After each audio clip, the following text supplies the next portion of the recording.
Welcome to another Tempo Storm Meta Snapshot breakdown. The meta hasn't changed much lately, with the top decks remaining the same. Despite the best decks from the last Meta Snapshot remaining the best ones in this update, the order within the tier list has shifted. On top of this, Tier 1 now only has one deck in it, as its power level simply outclasses the rest of them. Evolve Shaman is the powerhouse that many players have come to fear, and few decks can consistently stop it. The only archetypes that bolster high win rates against it seem to struggle to beat much of anything else. Today we're going to break down some of the top decks in the first two tiers and give you a deck that you can use to try to counter the meta. Before we do that, do us a favor and subscribe to our channel. This will help you stay up to date with all of our Hearthstone content, from standard videos to guides on battlegrounds. Now why don't we jump right in? As we mentioned before, Tier 1 currently only features one deck, and that's Evolve Shaman. If you've circled the Hearthstone Reddit, watched streams, or looked at Twitter lately, you'll have noticed that many players are calling for a nerf to Evolve. Seeing as the card will be rotated out in early December, it's unlikely the card will receive a balance change. Evolve Shaman has been keeping the meta in place as the archetype is so well-rounded. Even its bad matchups aren't that bad, and usually are only 45% unfavored. That's not to say that Evolve Shaman doesn't have difficult matchups though, as the deck certainly can struggle against Control Warrior. If the Shaman doesn't draw its Desert Hare and Evolve combo, it can have a hard time keeping up with the Warrior's removal. As for good matchups, the Shaman preys on decks that have slow early games, such as Quest Druid or Combo Priest. Tier 2 has changed a little bit since the previous Tempo Storm Meta Snapshot. We're going to take a look at the top 4 decks in this tier in order to gain a better understanding of the meta. Leading off the tier is Quest Shaman. Previously sitting at the bottom of Tier 1, this archetype now leads the second tier. Make no mistake, this archetype is extremely versatile, and without a doubt the second best deck on the ladder, but it simply isn't as strong as Evolve Shaman. Both decks have their own positives and negatives, but Evolve Shaman is clearly in a better spot. Quest Shaman has a good matchup against decks such as Resurrect Priest, who struggle to compete with the Shaman's value. On top of this, the Shaman can often put on enough pressure so that they can easily close out the game with their burst.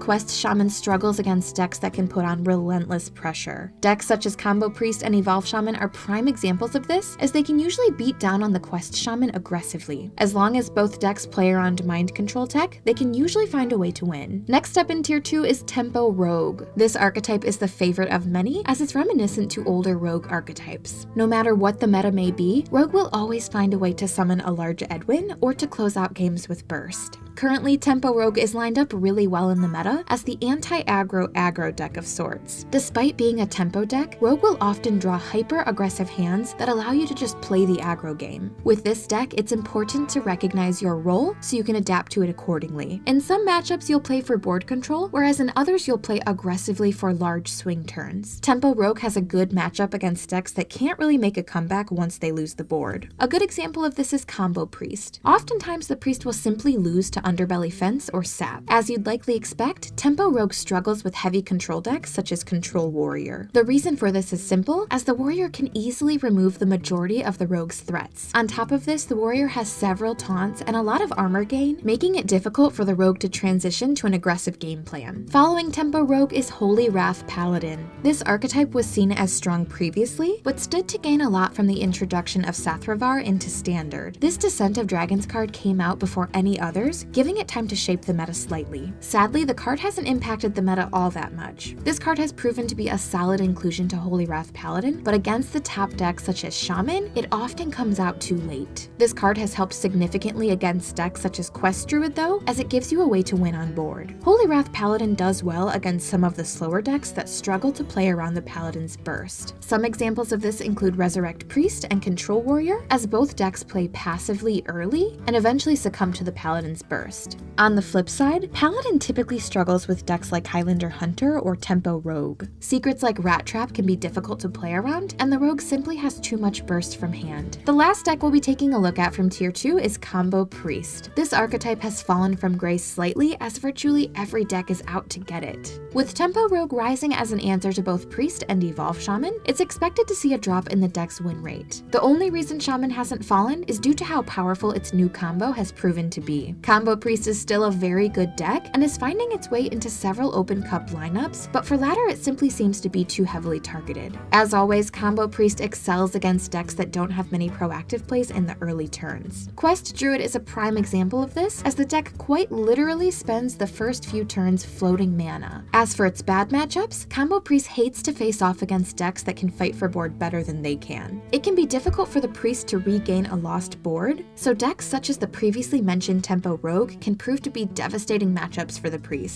Countering the meta is a difficult task that few manage to pull off, especially in a ladder swarmed with Evolve Shamans. In a recent deck spotlight, we showcased a deck that has the potential to farm Evolve Shamans when piloted well. While some players may have given the deck a chance, we think there aren't enough people paying attention to the Rising Star Control Shaman. This archetype can feel slow at times and can be very difficult to pilot, but it is extremely rewarding. This is one of the only decks with a very high win rate against Evolve Shaman, so consider picking it up if you're seeing a lot of them on ladder. We strongly suggest checking out our spotlight on Viper's Control Shaman to gain a deeper knowledge of how the deck is played. You can find the link to the video in the description, so make sure to take a look at it. Control Shaman has some matchups it can struggle immensely in, such as against Tempo Rogue, but due to how high its win rate can be against Shaman, we still think it's a solid ladder pick. Let us know in the comments below how this deck has been performing for you and what other decks you've been using to counter the meta. While the meta continues to see minor shifts within the tiers, it's clear that the meta is relatively stable, leaving few new decks to show up. It'll be interesting to see what effect Descent of Dragons has on the meta, as not only are new cards being added, but the Wild Doom and the Tomb cards are rotating out. Thank you for watching our meta snapshot breakdown. We hope this helps you gain a better understanding of the meta. Make sure to like the video and subscribe to our channel for more Hearthstone content. Thanks for watching!